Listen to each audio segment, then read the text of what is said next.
Namaste. Nepal and EU are celebrating their 50 years of diplomatic relations this year. On this occasion, we are holding a conversation with EU Ambassador to Nepal, Ambassador Lorenzo, on various issues. Excellency, namaste. Namaste. So Nepal and European Union are celebrating 50 years of diplomatic ties. So how is EU planning to celebrate this relationship? It's not just the EU. We celebrate together. It's the EU and Nepal. And Nepal, exactly, yeah. And yes, I mean, it's fantastic. 50 years. This is a very special anniversary. Our ties have been growing stronger, richer, more dimensions over the years. And we really want to have events to celebrate that growing friendship. In terms of political dialogue and how we speak together, also in multilateral fora, we'll have a few think tank events on matters of regional, international importance. I think we have film festivals as well, as a part. And lastly, the cultural dimension, fundamental, where we will have the film festival, we will have a photography competition, and we'll also have a food fair. Yeah, that sounds interesting. To celebrate our very rich respective foods. So are those priority areas of the European Union, or are there some other priority areas in Nepal? Oh, there are. I mean, these are aspects. As I said, I think our relationship has been extremely rich. There are areas where we cooperate. We have our development program where we support the Nepal government. But there are also many other initiatives that where we work jointly with the Nepali government. So Nepal's economy is mainly, remittance driven, there is a lack of infrastructure, required infrastructure, I would say. So what do you suggest Nepal and the Nepalese government to develop infrastructure? Let me change a little bit your question, because Nepal's remittances, Nepal is very dependent on remittances. The remittances come from the migration, huge numbers of young people leaving the country. And this means that they don't have job opportunities. They leave because they can't find, they want to improve their lives and they can't find the opportunity here. So what I think is necessary is to invest in creating these job opportunities, attract more investment. Most of the growth comes from private sector. So this is where we have to find the engine of growth, to attract, to create more opportunities so that young people can stay in the country. So let's talk about green economy. So how do you vision EU's role in assisting Nepal's in its transition to a green economy? The green economy has really become, for the European Union, not only the core of our policies, but also the core of our political priorities. It really is all pervasive. And it has to be mainstreamed across what we do. In Nepal, we support Nepal's green economy through investments in renewable energy. This is what will replace, substitute, and cut emissions. So substitute the coal energy, and help Nepal comply with its international commitments. But beyond these direct investments in renewable energies, we also have the grid approach, which is the green, resilient, inclusive development that's been subscribed to by government, but also by all the development partners. And that seeks to really incorporate environmental concerns in everything we do, in all the transitions, in transport, in energy, in water, throughout. Okay. Can you? So, in what ways does the EU plan to support Nepal as it aims to graduate, like from the least developed country status in 2026? Graduation is excellent news. Yeah, it's a good step. It's a demonstration of Nepal's progress, but it has also its challenges, and the European Union can support this graduation in two ways, really. One is in the whole LDC graduation process, which implies that Nepal will lose some access to preferential treatment under Everything But Arms scheme. And it has some homework to do to access the new scheme, which is called the GSP Plus, the Generalized System of Preferences Plus. And there we can support Nepal to comply with these requirements. The second way for a sustainable graduation is again promoting investment and attracting private investment from inside, but also foreign direct investment from outside. So you said challenges. What are the challenges? What could be the challenges for Nepal in this endeavor? In the graduation? Yeah. The challenges are to lose the preferences and not manage to sustain the economic growth. Again, Nepal has done very well in social services, access to social services achievements. It has done less well in terms of economic growth. So it will be a focus of the 16th National Development Plan, and we're very keen to support Nepal in on that path. So we talked about green energy, we talked about LDC. Let's talk about federalism now. So how is EU going to? It's already supporting Nepal in implementing federalism. So what are the future plans now? How is EU supporting the implementation of federalism in Nepal?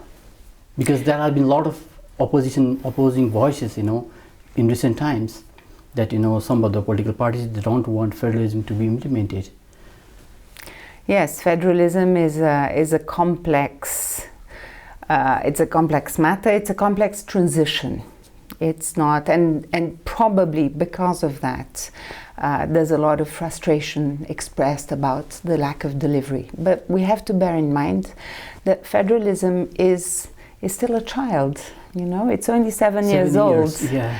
And it will need time to establish itself. So it will need time at provincial level, at municipal level, for the structures to develop, for people to understand how they have to do the planning, the decision making of the programs, the procurement, the supervision of works, and how to include their populations, how to be closer to the citizens. That takes a long time, and this is what we support at local level, at provincial level. We support capacity building of the employees. We support the institution to grow, and we also support the most important thing, which is the management of the financial resources, the public finance management, and how to learn to use these resources that didn't come to the local level before, and increasingly will have to be managed and well managed to provide services for citizens. Excellency, do you think this is because of the lack of understanding on the part of the people, or not implementing from the state level or the government level or the policy makers? Where do you see the gap? As I said, it's not easy things. Nepal has always been a very centralized state for centuries. Yeah. And you can't change. For more than 240 years, it was. Yeah. You can't change from one day to the next. It takes time. If we look at our own experience, when the Berlin Wall fell in '89, and Germany was reunited, West Germany and East Germany, it took a generation for the structures to be integrated. For 30 years, and it wasn't so much, for 30 more years they had been divided. So for a generation they had functioned in very different ways. To put them back together took another generation. We need to understand that developing institutions, building capacity, is not an easy endeavor. But what's important, I think, is to stick to the objective. Federalism brings services and politics closer to the people. The ultimate objective is to be more responsive to the needs of the citizen. Why I asked you this question was, to make people clear about federalism, because people are still confused. Thank you so much for this, for the answer. Yeah.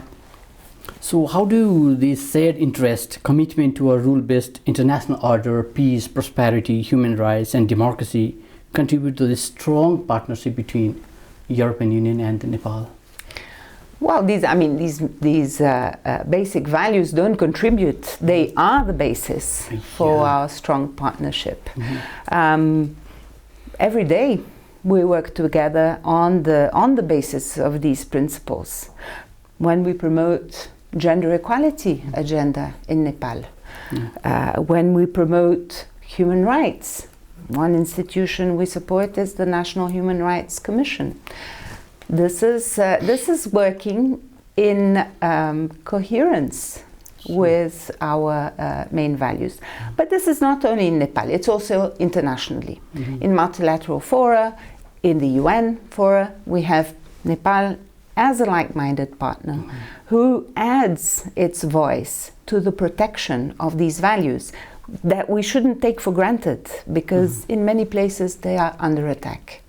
In this sense, I think the Nepali public must understand that Nepal is an important player, is an important voice. What you have here in Nepal, the freedom of expression, the democracy, the respect of these basic principles, is very valuable to Nepalis and to us as well, to the European community, to the European Union and to the international community. It's been 6 months. So you have been here in Nepal. So how is Nepal treating you? Nepalis are treating me very well. I was really pleasantly surprised by how welcoming people are. Honestly, I think the best asset of Nepal are its people. Open, gentle, willing to open for dialogue. This is not a given. It's not like this in every country.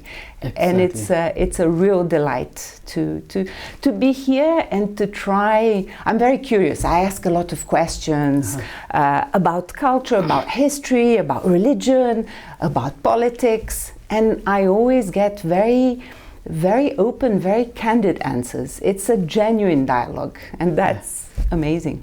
And what about Nepali food? Love it. Yeah. Thali is my favorite. Thali, oh great. And momos are very, very popular in Kathmandu. Yeah, it's true. Everybody talks about momos, but beyond the momos, I think there's a lot. There's a great variety of and very healthy. So I've become a vegetarian here. So it was like your expectations were met. Expectations versus reality. I didn't know what to expect. Okay. I had been in Nepal 22 years ago. Yeah. But it was a different time. It was the time of the insurgency. I couldn't get out of Kathmandu. So it was very constrained. 22 years later, I find Different Kathmandu, different Nepal. Opened up, extremely, there's been huge progress. And so, so I would say my expectations have been surpassed. So, did you visit any other places outside Kathmandu Valley? Or? I have. Well, I do try and get out every weekend to get fresh air and to walk around. The hills are beautiful. I've been to, but beyond that, in the framework of my work, I've been to Janakpur. Oh, great! To Madhesh. We have a number of projects in Madhesh to protect the Chure range, which is the source of life, because it's the source of water. Yeah. I've been to Bardia, to the national park, seen the incredible revival, right? Rehabilitation of the tiger numbers, and the incredible the very successful conservation efforts that have been made. And I've been to Karnali, which is one of our focus provinces, and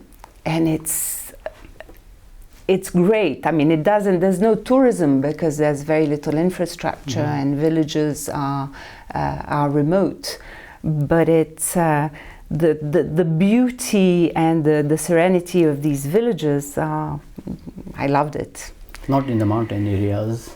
I haven't been to the mountain areas yet. But I'll tell you one thing that made me sad in all these trips, and in all the rural villages I visited. There are no young men. There are women. Very frustrating. Children. Yeah. Old people. No men. And you see a lot of land fallow because of lack of manpower. Nepal is witnessing a huge, outward influx of young people. So do you have any suggestion to the government or to the people to stop those youth going abroad, flying abroad? Even like Nepalese students, after completing grade 12, they want to go outside for abroad studies. So what do you have to say? I think this is a great, it's perhaps the most important problem faced by Nepal at the moment, because it has huge risks. The risk of losing the demographic dividend that is to have all this generation of young people, the life force of the country, of the economy. You get the benefit of remittances, but you also have the huge costs, immediate costs of, as I said, the lack of labor in agricultural areas, and the brain, what we call, right, the brain drain the muscle drain. Muscle drain, yeah. Now, I don't think you can stop young people from going. They have the right to look for better opportunities, to seek a better life outside. I think what we must work on, and it's Nepal who has to work on it. We can support as international community, but we've done it in our own countries. We can work on providing the conditions for people to want to come back. Reverse migration. This is what happened. This is what happened in Spain. My father is Spanish, so I'm half Spanish. And you are from France. I'm half Spanish, half France. Half France, yeah. And my father, he comes from a very poor region in Spain, of traditional migration. They are the people who populated South America. Yeah. And after it lasted a long time. People only really came back in the 80s. And one thing that made the big difference in Spain was to join the European community at that time, that then became the European Union. This is what gave the investment, the economic impulse that created business opportunities and made people want to go back. Exactly. And my parents went back in 84. Oh. Yeah. So this is it can happen. It also happened a lot more recently in places like Romania. where again that they were behind. They joined the European Union. There was a lot of investment in the country, and now you have a tech sector, for instance, that is attracting people back to Romania. So that there are examples. We need to see what are the conditions that will make young Nepalis come back. And one last thing, I think, is to say that this is not just a hopeless situation. I meet a lot of young people who have chosen to stay in Nepal, to invest, to create businesses, and they're doing very well. It's not without challenges, but there are amazing opportunities, especially in the tech and in the IT sector. Yeah, but some people, a section of the society, especially the youngsters, they say it's all because of political instability, and there is no conducive environment for investment, so etc., etc. So these are some of the grudges they have, Nepalese people. Excellency, so during your stay here in Nepal as an ambassador, EU ambassador, so what are your 3 major priorities that in your list? And I think what we do are the right priorities.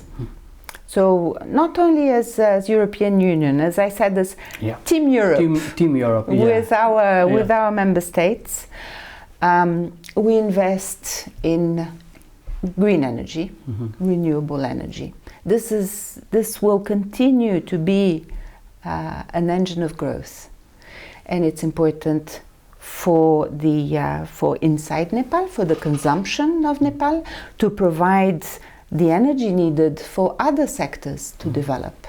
It's also important for future foreign earnings. The export potential is also huge, so that we will for sure continue to invest and increase our investment. The second priority is education. We've been in education for over 20 years. I think that there have been achievements in terms of access. There's still a lot of work to be done in terms of quality. And there is a lot of work to be done in terms of technical and vocational training. So this training that allows immediate employment. And there I think we need to think more carefully on how we can support in close collaboration with the private sector, because after all, they are the ones who are going to employ these young people. And the third priority, as we spoke of federalism, is the support to governance. And this is, it's the basis, it's the enabler for Nepal to continue to grow, to deliver services to its citizens. But one thing I really want to leave as my legacy is to be able to attract more investment. To showcase Nepal. Nepal has so much potential. To showcase Nepal as the place to be. I think the third one is quite challenging. Federalism. So finally, what do you have to say and think to the Nepalese people and to our viewers? A message from Team Europe. The message from Team Europe is that we've been friends for 50 years, and we will continue to be very good friends for many, many more. We're here to stay, to support through difficult times. We also want to share and to benefit from some of Nepal's contribution to the international economy. And perhaps one last thing I would say to young Nepalis is that this is really a cool place. It's cool in terms of its culture, or of the energy of the young people who are here. We have a youth sounding board with young people from the different provinces where we work. I'm so impressed by how much substance they have, by how much energy they have. Enthusiasm. enthusiasm and very clear ideas of what their priorities are. This is a huge capital.